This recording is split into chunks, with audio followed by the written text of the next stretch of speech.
자동차 썬팅의 모든 것. 나에게 맞는 필름은 어떤 것이 있을까요? 먼저 루마 필름. 다층 코팅 및 압축 공법으로 생산되었습니다. 이스트만 그룹의 루마는 압축 코팅 공법에 강점이 있습니다. 나노 세라믹과 금속 성분을 정밀하게 배합하여 박리 현상 필름이 일어나는 현상을 최소화합니다. 장점. 전 세계 점유율 1위답게 제품군이 매우 다양하며 특히 필름의 균일한 시인성이 강점입니다. 오랫동안 검증된 내구성이 핵심입니다. 다음은 3M 멀티레이어 나노 광학 기술. 기술적 핵심 3M은 200개가 넘는 미세층을 겹쳐 만드는 멀티레이어 나노 광학 기술 멀티레이어 아프티컬 필름이 독보적입니다. 금속을 사용하지 않고도 필름층의 구조를 통해 빛을 선택적으로 반사하거나 투과합니다.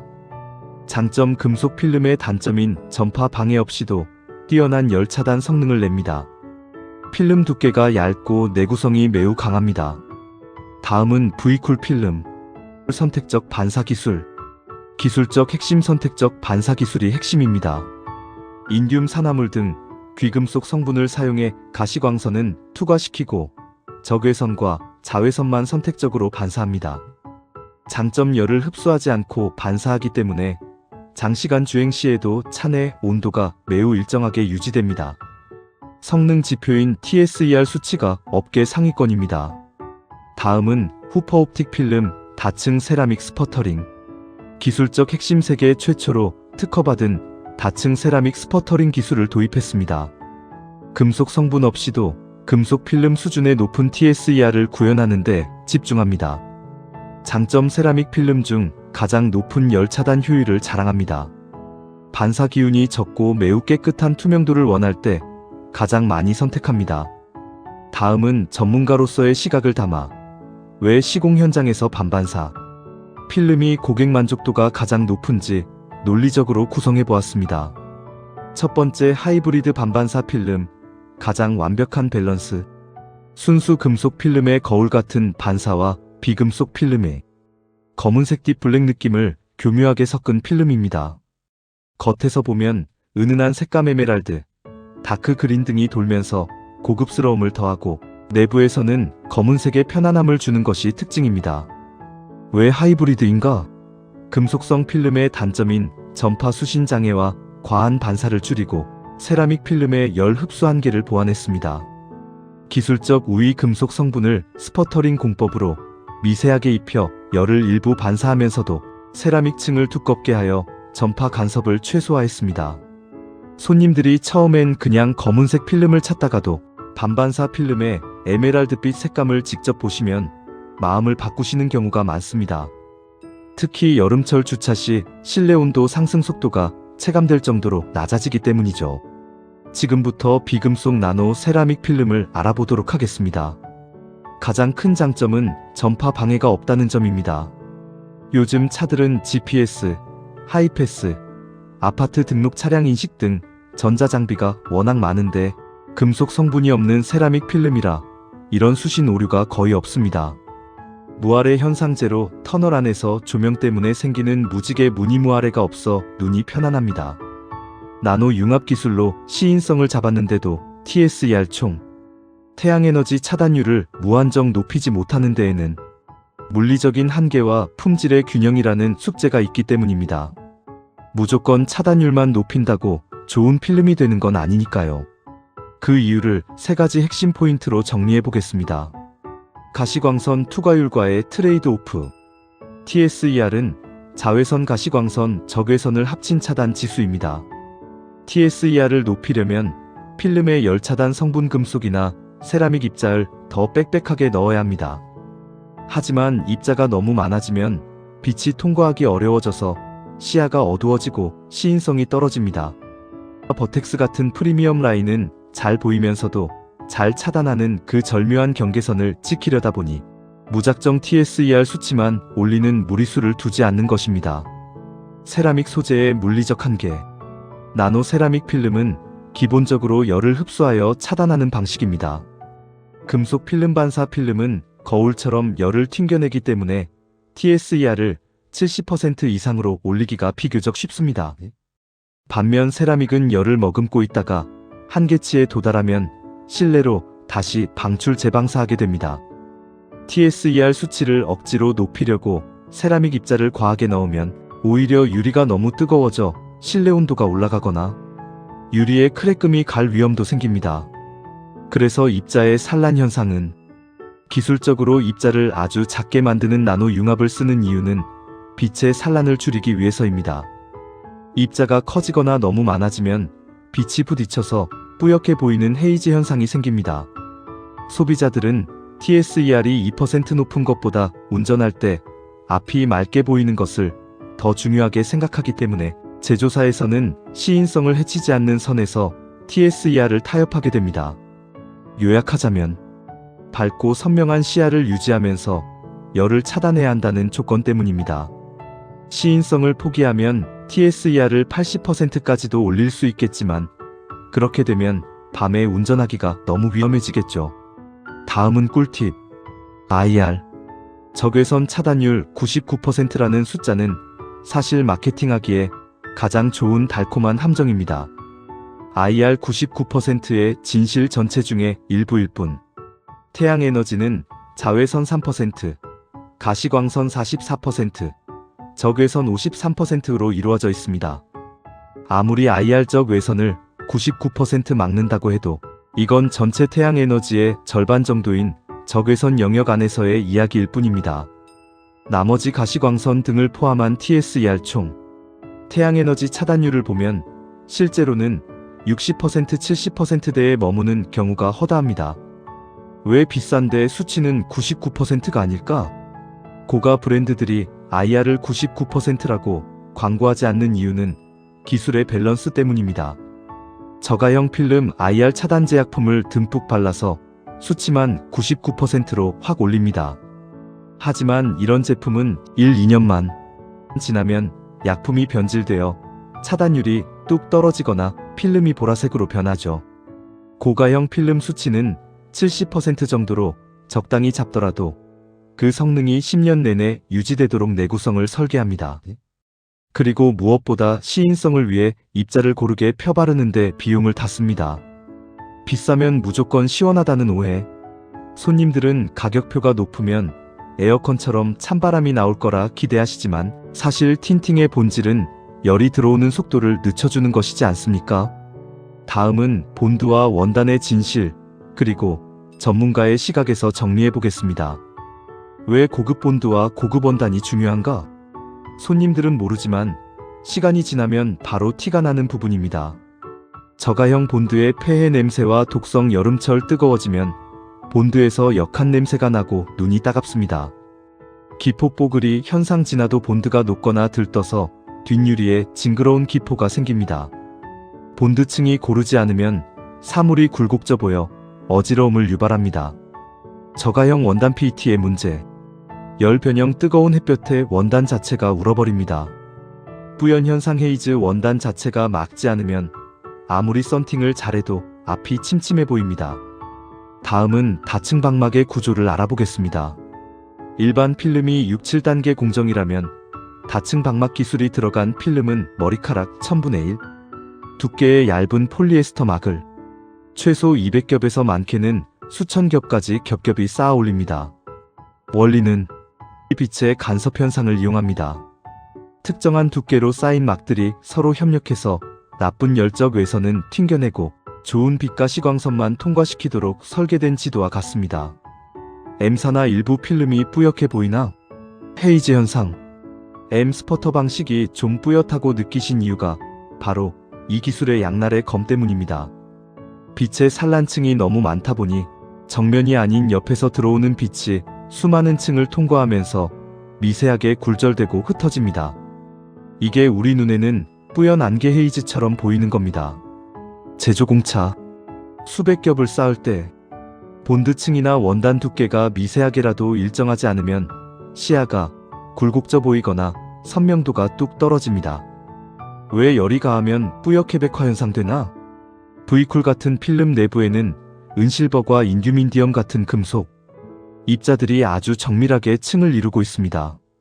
금속층의 균열 필름을 유리 곡면에 맞추려고 히팅건으로 열을 가할 때 열이 과하면 이 미세한 금속 입자층이 스트레스를 받습니다. 미세 크랙 금속은 열에 팽창하고 수축하는 정도가 필름 원단 PET과 다릅니다.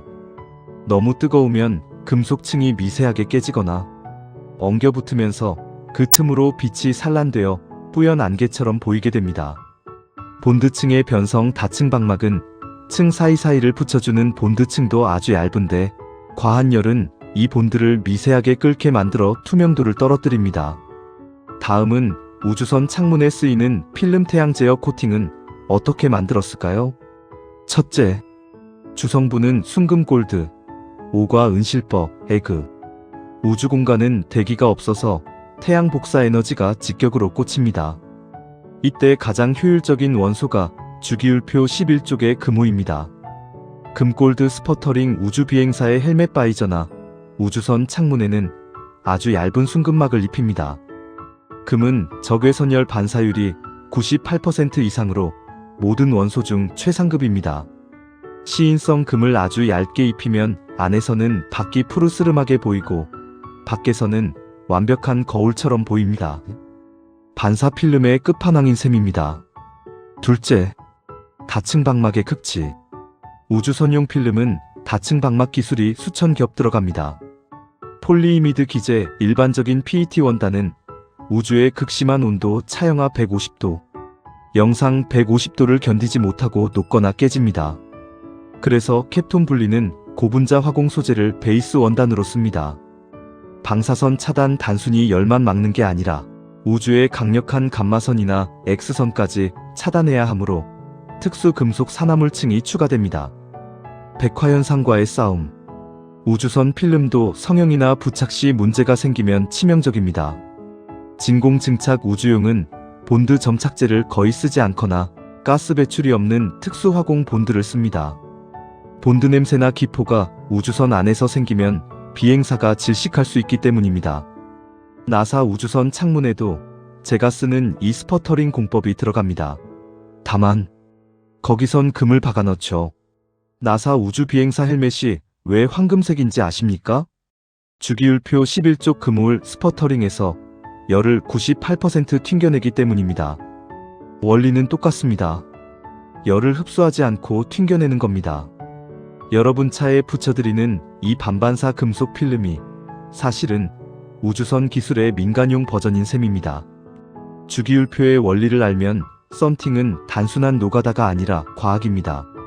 다음은 스퍼터링 공정의 반반사 필름에 대해서 알아보겠습니다. 진공 상태에서 은티타늄, 크롬 같은 희귀, 금속 입자를 원자 단위로 쪼개서 필름 표면에 아주 얇고 균일하게 입히는 방식입니다. 스퍼터링 공법으로 필름에 입히는 금속 입자는 어떤 종류를 쓰느냐에 따라 필름의 색상 그리고 가격이 결정됩니다. 첫째, 은열 차단 끝판왕. 특징 모든 금속 중 열적 외선 반사 효율이 가장 압도적입니다. 장점 열 차단 성능이 매우 높고 시인성이 막습니다. 단점 산소와 만나면 산화부식되기 쉬워 제조 공정이 까다롭고 가격이 비쌉니다. 주로 최고급 라인업에 들어갑니다. 두 번째, 금골드. 특징 은과 마찬가지로 반사율이 매우 높습니다. 장점 부식이 전혀 없고 성능이 반영구적입니다. 단점 가격이 너무 비싸서 아주 미세하게 섞거나 초고가 프리미엄 필름에만 상징적으로 사용됩니다. 세 번째, 구리니켈. 특징 열 차단 효율이 좋고 안정적입니다. 장점 은이나 금보다 저렴하면서도 단단한 내구성을 가집니다. 색감 구리가 들어가면 약간 붉은빛이나 구릿빛이 도는 중후한 색감이 나기도 합니다. 네 번째, 티타늄. 특징 항공기나 의료기기에 쓰이는 아주 단단하고 가벼운 금속입니다. 장점 내구성이 어마어마하게 강해서 시간이 지나도 필름이 변질되지 않습니다. 효과 금속 필름 특유의 번쩍거림을 고급스러운 무광 느낌이나 차분한 색감으로 잡아줄 때 많이 씁니다. 다섯, 크롬&드 알루미늄. 특징 가장 흔하고 가성비 좋게 쓰이는 소재입니다. 장점 빛 반사 효과가 좋아 프라이버시 보호에 탁월합니다. 단점 너무 많이 섞으면 거울처럼 너무 번쩍거리거나 속칭 양카. 느낌, 전파 방해가 생길 확률이 있어 기술적으로 아주 얇게 입히는 게 노하우입니다. 여기서 전문가 제언. 당신의 차에 꼭 맞는 필름 선택법. 많은 분이 필름의 종류를 고민하시지만 결국 최고의 필름은 사용자의 라이프 스타일과 예산 안에서 가장 높은 만족을 주는 제품이라야 합니다. 첫째, 예산에 여유가 있다면 세라믹 비금속 필름. 최상급 세라믹 필름은 전파 방해 없이 최고의 시인성을 제공하며 시간이 지나도 탈변색이 거의 없는 압도적인 내구성을 자랑합니다. 차량을 오랫동안 소유하실 계획이거나 터널이나 지하, 주차장 등 야간 운전 시 완벽한 시야 확보를 최우선으로 생각하신다면 세라믹 필름이 정답입니다. 이는 단순히 가격이 비싼 것이 아니라 오래 타는 차를 위한 확실한 투자라고 보셔야 합니다. 2. 합리적인 선택을 원한다면 반반사 필름. 반반사 필름은 태양열을 거울처럼 튕겨내는 방식입니다. 가성비가 매우 뛰어나며 차량의 드레스업 효과까지 챙길 수 있어 많은 분이 선호하십니다. 꼭 최고가 제품이어야만 하는가? 라고 묻는다면 저는 아니오라고 답합니다. 성능과 가격 사이에서 균형을 맞춘 중상급 반사. 필름만으로도 일상 주행에서 충분히 쾌적한 열 차단 효과를 누릴 수 있습니다. 실속을 중시하는 운전자에게는 이보다 더 좋은 선택지가 없습니다. 결론적으로 많은 고객님이 필름을 고를 때 수많은 브랜드와 복잡한 스펙 사이에서 길을 잃곤 합니다. 필름 시장에는 정말 다양한 메이커가 존재하지만 30년 동안 현장에서 수천 대의 차량을 작업해온 제가 내린 결론은 의외로 단순합니다. 바로 검증된 브랜드의 보급형 엔트리급 필름을 선택하라는 것입니다. 흔히 가성비를 고민할 때 낯선 브랜드의 고스펙 제품에 현혹되기 쉽지만 저는 오히려 루마와 같은 세계적인 글로벌 기업의 기본형 필름을 강력히 추천합니다. 루마의 가장 저렴한 필름이라 할지라도 그들이 수십 년간 쌓아온 원단 제조 기술과 품질, 관리 기준은 이름 없는 저가 브랜드와는 차원이 다릅니다. 굳이 검증되지 않은 고가 마케팅에 휘둘릴 필요 없습니다. 브랜드의 가치는 결국 필름의 내구성과 시인성, 그리고 시간이 지나도 변하지 않는 품질에서 나옵니다. 가장 합리적인 예산으로 최고의 신뢰도를 누리고 싶다면 수입 프리미엄 브랜드의 엔트리 라인업을 선택하십시오. 그것이 여러분의 차를 위한 가장 가치 있고 현명한 선택이 될 것입니다. 내 차를 아끼는 마음만큼 중요한 것은 내 상황에 맞는 현명한 소비입니다. 최고의 내구성과 시인성을 원한다면 세라믹 필름을, 디자인과 효율을 동시에 챙기는 가성비. 운전자는 반반사 필름을 선택하십시오. 어떤 필름을 선택하든 가장 중요한 것은 제대로 된 시공입니다. 필름의 성능을 100% 이끌어내는 것은 결국 시공자의 기술력이라는 점 잊지 마시길 바랍니다. 오늘 여러분의 선택에 제 정보가 작은 도움이 되었기를 바랍니다. 전문가로서 마무리 멘트 한 문장. 진정한 고수는 비싼 필름을 고르는 사람이 아니라 자신의 운전 환경에 가장 잘 어우러지는 필름을 찾아내는 사람입니다. 여러분의 드라이빙이 더 쾌적해지길 응원합니다.